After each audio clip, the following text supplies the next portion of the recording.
సత్కార్యం అధిక సత్కార్యాలను చేయిస్తుంది. దుష్కార్యం అధికాధికంగా దుష్కార్యాలను చేయిస్తుంది. కానీ దుష్కార్యాలకు గురి అయిన మనిషి జీవితమే నరకప్రాయమవుతుంది సఖీ. కానీ బాధంతా నేను అనుభవిస్తున్నాను కదా గోవింద. అయితే ఆ బాధను నీవు త్యజించు సఖీ.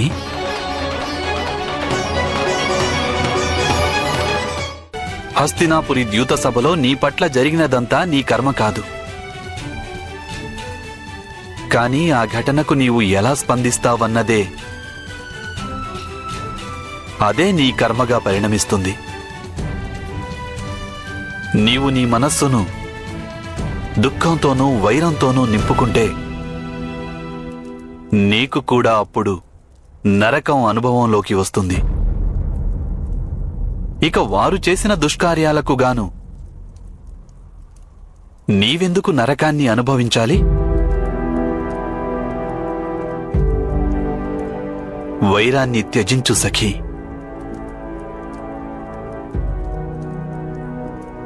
మనస్సును నిర్మలం చేసుకో.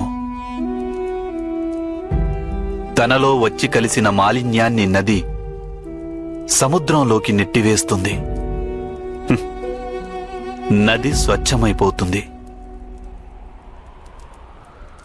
నీవు కూడా నీ బాధలన్నింటినీ పరమాత్మ పరం చెయ్యి. పరమాత్మ ఈ లోకంలోని సమస్త బాధలను తనలో విలీనం చేసుకునేందుకు సదా సంసిద్ధుడు.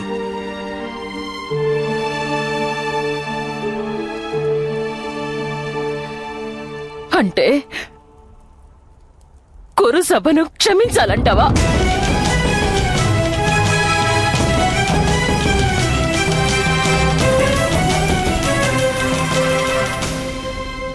అవును సఖీ, వారిని క్షమించు. లేదంటే ప్రతీకారంతో కుమిలిపోతావు, న్యాయం చెయ్యలేకపోతావు.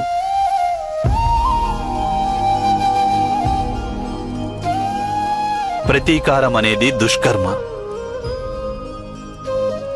న్యాయం సత్కర్మ.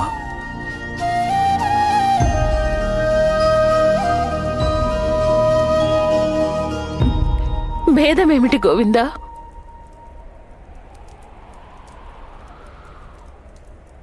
ఆర్యావర్త ఏకఛత్రాధిపతి యొక్క సామ్రాజ్ఞితోనే వారింత అసభ్యకరంగా ప్రవర్తించారు. ఇక లోకంలోని సామాన్య స్త్రీలను ఏ స్థితికి చేరుస్తారు? ఆలోచించు సఖీ.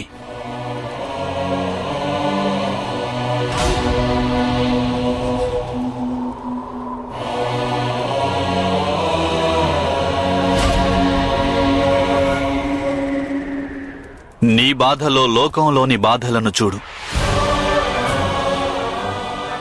నీకున్న దుఃఖాన్ని సంఘర్షణగా మార్చుకో.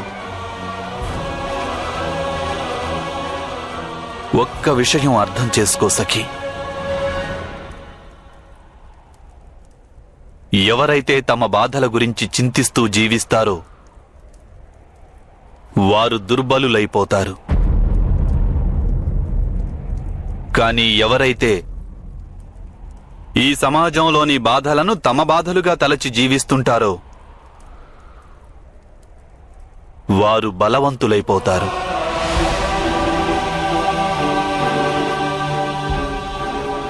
కేవలం తమ బాధల గురించే ఆలోచించటం దుష్కర్మవుతుంది. అయితే ఈ లోకంలోని బాధలకు పరిష్కారం ఆలోచించడం సత్కర్మవుతుంది.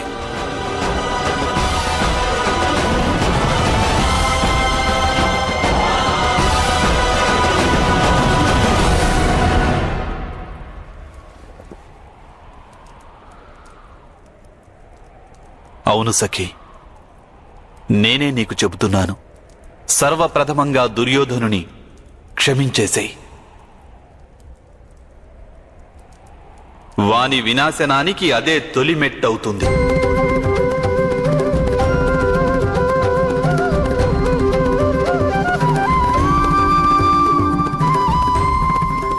అటు పిమ్మట దుర్యోధనుని వంటి దుష్టులందరినీ నాశనం చేసి ఈ లోకాన్ని ప్రక్షాళనం చేసేందుకు ఉపాయం ఆలోచించు.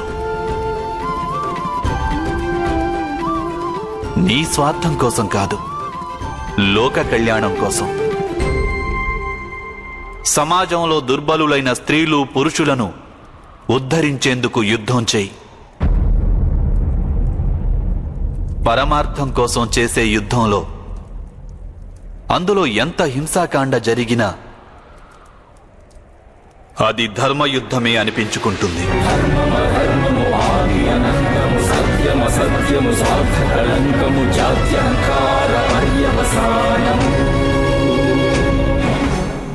చెప్పు, నీవీ పనిని చేయగలవా?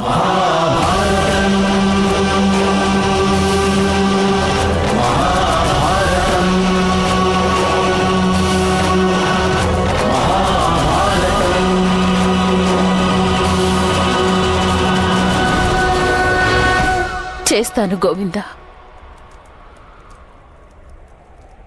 నా హృదయం అంధకారంలో ఉంది. ఆ అంధకారంలో నీవు జ్ఞానదీపాన్ని వెలిగించావు.